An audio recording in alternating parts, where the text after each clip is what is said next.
Bonjour à tous, je m'appelle Corentin et aujourd'hui je vous propose de voir ensemble un sujet qui grossit de jour en jour, j'ai nommé les compléments alimentaires. C'est un sujet qui a fait couler beaucoup d'encre et aujourd'hui encore, on peut entendre tout et son contraire à leur sujet. Cependant, à la fin de cette vidéo, vous serez capable de savoir ce qu'il y a à retenir à propos des compléments. Vous saurez également la démarche à adopter afin de savoir si oui ou non vous en avez réellement besoin.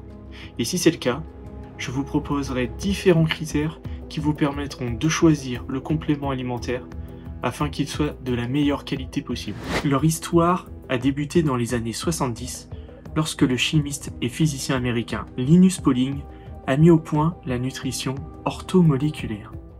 Il s'agit de soulager les personnes par un apport optimal de substances naturellement présentes dans la nature. En France, c'est seulement dans les années 80 que les premiers compléments alimentaires font leur apparition grâce à l'implantation d'une première grande marque en pharmacie. Mais ce sujet a pris en ampleur, entre autres avec la popularisation de la musculation dans notre société. Effectivement, c'est un sport qui a vu naître de nombreux compléments alimentaires afin d'optimiser les performances. Ceci a suscité de nombreux amalgames, notamment celui de la protéine, qui est un complément alimentaire, mais qui pour certains était vu comme un dopage. Mais revenons à notre sujet. Qu'est-ce qu'un complément alimentaire? Ce sont des denrées alimentaires dont le but est de compléter le régime alimentaire normal et qui constituent une source concentrée de nutriments ou d'autres substances ayant un effet nutritionnel ou physiologique. Retenons donc de manière simplifiée que c'est un complément d'un régime alimentaire. Et c'est là qu'un autre problème survient. Effectivement, plusieurs études s'accorderaient à dire que depuis 50 ans, on a une perte significative de nutriments dans notre alimentation. Il y a également un reportage qui a été fait par Cache Investigation, que je vous mettrai dans la description, qui fait état de ce sujet-là. D'autres études iraient jusqu'à dire que si on prend une orange, eh bien une orange d'il y a 50 ans avait 50 fois plus de vitamines qu'une orange actuelle. Ce qui signifierait que pour avoir le quota de vitamines avec une orange actuellement, il faudra en manger 50 pour avoir les apports d'une orange d'il y a 50 ans. Et je vous mets justement à l'écran le bilan de d'autres études, et on peut voir dans cette liste-là que par exemple pour l'orange, eh bien si on prend la vitamine C, dans les années 1960, on était environ 60 mg pour 100 g de produit, et en 2016, on était à 57 mg pour 100 g de produit. Donc très loin du ratio de 50, comme je l'ai évoqué juste avant. Difficile donc de savoir si on a réellement besoin de consommer des compléments alimentaires. Cependant, notre vie moderne, avec des produits de plus en plus transformés et qui sont de plus en plus consommés, prétextant un gain de temps pour certains, un prix attractif pour d'autres, ou encore la facilité, etc., difficile à l'heure actuelle d'avoir tous les nutriments nécessaires au bon fonctionnement de notre corps uniquement avec une alimentation normale. Et tout cela, les industriels du secteur du complément alimentaire l'ont bien compris, proposant pour certains des produits miracles, faisant en sorte que nous ne ressentions plus la fatigue ou encore que l'on prenne du muscle rapidement. Bref, les méthodes de marketing sont diverses. Mais alors, comment savoir si on en a vraiment besoin? La première étape va être d'effectuer un bilan sanguin le plus complet possible. Celui-ci uniquement va nous permettre d'avoir les informations réelles de notre corps et des différents taux par rapport à la moyenne.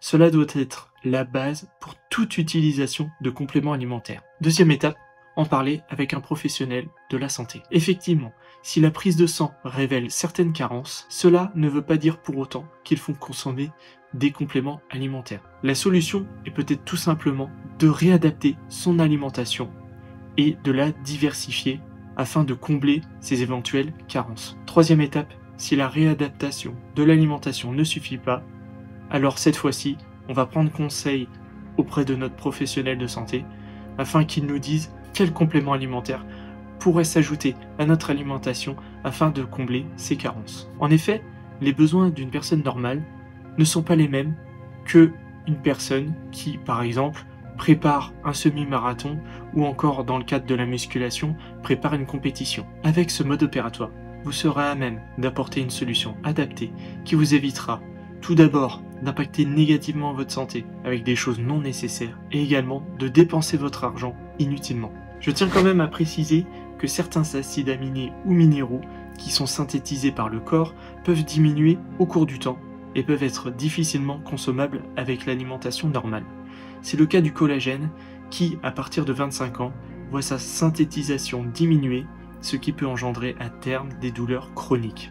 Rappelons que le collagène est la base de nos cellules et de nos tissus et qui permet entre autres d'apporter la structure, la force et la résistance à l'ensemble de notre organisme. De plus, à l'heure actuelle, la hausse des prix est également un facteur qui peut influencer nos choix en fonction de l'alimentation que l'on choisit. Les compléments peuvent donc nous permettre de combler ces carences et de nous éviter par exemple, dans le cas des vitamines, des migraines ou des maux de tête, un saignement au niveau des gencives ou encore de la fatigue et une baisse de motivation. Avant de courir vers le magasin le plus proche pour acheter des compléments, il convient de rappeler que la prudence est de mise. Même s'ils ont l'apparence de médicaments et si on les achète le plus souvent en pharmacie, les compléments alimentaires continuent à être vendus sans avoir jamais apporté une quelconque preuve de leur efficacité. Allégations trompeuses et slogans mensongers sont monnaie courante sur ce marché. Qu'il s'agisse de pilules, de gélules, de sachets en poudre ou encore de produits liquides à base de plantes, de minéraux, etc. La plus grande méfiance est de rigueur avec ces produits. Je vais donc vous donner quelques points à prendre en compte si vous décidez d'en acheter afin d'être sûr de la qualité de ces produits. Tout d'abord, sur le flacon doit être mis le nom des catégories de nutriments ou de substances qui caractérisent le produit avec une indication relative à la nature de ces nutriments ou substances. De plus, on doit y voir la portion journalière dont la consommation est recommandée. Il doit également être indiqué un avertissement contre le dépassement de la dose journalière.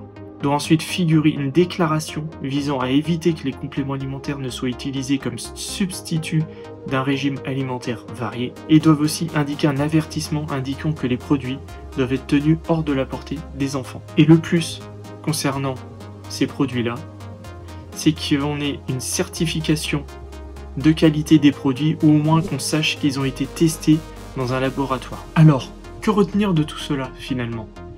Eh bien que les compléments alimentaires ne sont pas un produit miracle. Cependant, ils peuvent être des alliés précieux pour votre santé si vous avez des carences ou encore si vous préparez un projet particulier au niveau du sport. Mais n'oubliez pas, la clé est de les utiliser judicieusement et ce, sous la supervision d'un professionnel de santé. Merci d'avoir regardé cette vidéo, c'était Corentin. Je vous dis à la prochaine et en attendant, n'oubliez pas de prendre soin de vous.